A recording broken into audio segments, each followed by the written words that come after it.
Past paper 19 September part 2. Alia is twice the age of Adnan. 6 years ago, Alia was 5 times as old as Adnan. Find present age of Adnan. So हम यहाँ पे suppose करते हैं कि हमारे पास जो अदनान की एज है उसको एक्स से लिखते हैं और आलिया की एज को हम वाई से डिनोट कर लेते हैं। अब क्वेश्चन में बताया गया कि आलिया की जो एज है वो basically that is the twice of age of Adnan.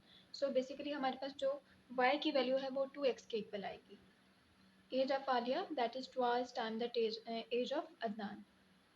उसके बाद जो नेक्स्ट बताया that is 6 years ago Alia was 5 times age old age Adnan. तो 6 साल पहले की हमने बात करनी है।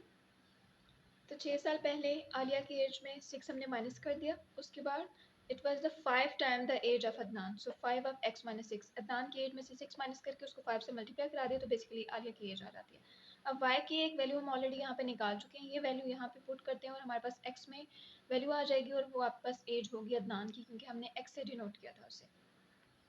So you get this one. अब x को साइमल्टेनियसली सॉल्व कर लें और जो कांस्टेंट है उनको अलग से सॉल्व कर लें। We get this one. Further हम इसको सॉल्व करें तो x हमारे पास आता है 3x। 5 में से 2 को माइनस करने से 3x आता है और दूसरी साइड पे ये 24 आता है। So 3x is equal to 24।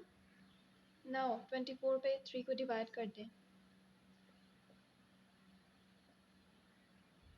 तो ये आंसर जो है वो 8 आ जाता है। Question number 2 is find the area of circle that is inscribed in a square whose side length is 2। तो आपके पास एक स्क्वायर है जिसकी साइड्स 2 है और सर्कल जो है उसके इनसाइड है।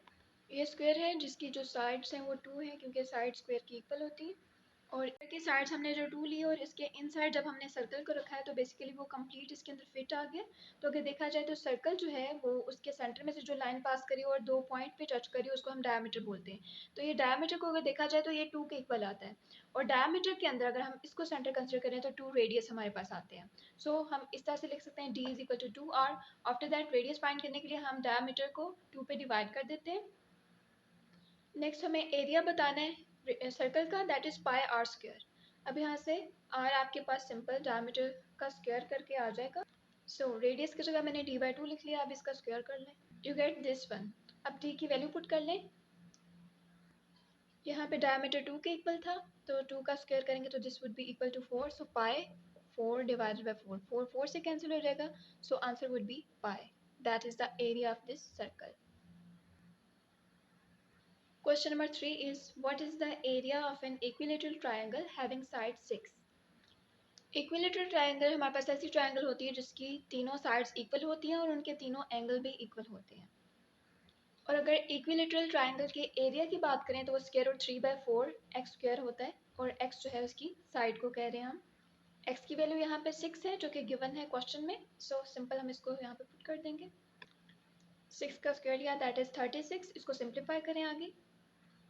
4 ones are 4 or 4 nines are 36. You get this. So 9 square root 3 is the answer. Question number 4 is the diameter of a circle lies at the point 2 6 and 6 2. Find the center of the circle. ये आपने circle consider कर लिया। उसमें एक point आपने 2 6 लिया और दूसरा 6 2 लिया और ये बेसिकली डायमीटर के दो एंड पॉइंट्स हैं। डायमीटर सेंटर में से पास कर रहा होता है तो जो इसका सेंटर होगा वो बेसिकली मिड पॉइंट होगा इन दोनों पॉइंट्स का।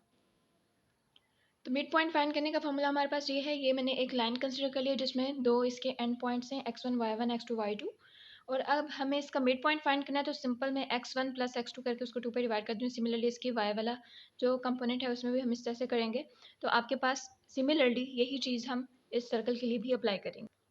अब x पॉइंट्स x1 को x2 से आपने ऐड किया और 2 पे डिवाइड कर लिया। सिमिलरली 2 + 6 हमारे पास ये इसके y वाले पॉइंट्स हैं उसको हमने फाइंड कर लिया। Now 6 + 2 you get 8 8/4 8/2 sorry and what you get 4 4 that is the center of this circle. Question number 5 is find the value of 6 factorial divided by 8 factorial. Factorial में हम सिंपल इस तरह से करते हैं। हम उनकी बैक मल्टीप्लिकेशन कर रहे होते हैं। फॉर एग्जांपल 3 फैक्टोरियल अगर हमारे पास हो तो हम 3 2 1 इस तरह से लिख सकते हैं इसको।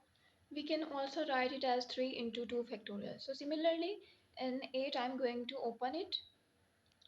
इसको कुछ इस तरह से लिखा जा सकता है। 6 फैक्टोरियल को एज इट इज़ रहने दें और जहाँ पे 8 को ओपन करें बैक मल्टीप्लिकेशन में 8 7.6 फैक्टोरियल। सो अब ये 6 फैक्टोरियल से कैंसिल हो जाएगा। Now you are left with 1/8.7। सो 8 7 are 56, तो आपके पास 1/56 is the answer. Question number 6 is for any odd number x, which of the following is not true? 3x is odd, 2x minus 1 is odd, 3x plus 1 is even, or 5x plus 2 is even. यहाँ पे मैं simply suppose कर रही हूँ कि मेरे पास कोई भी इवन ऑड नंबर है, सॉरी, तो मैं x की वैल्यू यहाँ पे 1 पुट कर रही हूँ. तो सिमिलरली इन चारों ऑप्शंस में मैं ये वैल्यू पुट करूँगी x की, तो जो आंसर आता है क्या वो एक्चुअली ये है या नहीं है. फर्स्ट में x की जगह 1 पुट किया तो 3 ऑफ 1 इज इक्वल टू 3, ये ऑड है, तो ये चीज़ तो करेक्ट है. 2x माइनस 1 में 1 पुट किया तो उसके बाद आपके पास 1 आया जो कि ऑड है. 3x प्लस 1 में x की जगह 1 पुट किया तो आपके पास 4 आया जो कि इवन है. 5x प्लस 2 में x की जगह 1 पुट किया तो आपके पास जो आंसर है दैट इज ऑड, और यहाँ पे इवन लिखा हुआ था. सो इट्स मीन आपके पास जो ऑप्शन बी है that is the correct option. Question में पूछा था कि कौन सा आपके पास इसमें ट्रू नहीं है, तो ऑप्शन डी जो है वो is not true. Question number 7 है if x is greater than y and y is greater than 2 and x and y are prime numbers, what will be the value of x square minus y square. अब यहाँ पे जो y है that is greater than 2, और prime numbers की यहाँ पे हमने बात करनी है, यानी x और y की जो वैल्यूज हों वो प्राइम नंबर्स होनी चाहिए. तो प्राइम नंबर आपके पास 2 3 5 और 7 हो सकते हैं. अब y की वैल्यू इसमें क्वेश्चन में गिवन है दैट इज ग्रेटर देन 2, तो ये पहला प्राइम नंबर तो आप नहीं ले सकते. इट्स मीन y की वैल्यू जो है वो 3 होगी, और y जो है that is actually less than x, तो x की वैल्यू आपके पास 5 हो सकती है. इस तरह से हमारे पास ये प्राइम नंबर्स भी हैं और ये सेटिस्फाई कर रहे हैं इस इक्वेशन को भी, इनइक्वालिटी को. वैल्यूज हमें पता लग गई, x की 5 y की 3 है, तो आप x square minus y square हम फाइंड कर सकते हैं. सो 5 5 25, 3 3 9, 25 minus 9 you get 16, that is the required answer.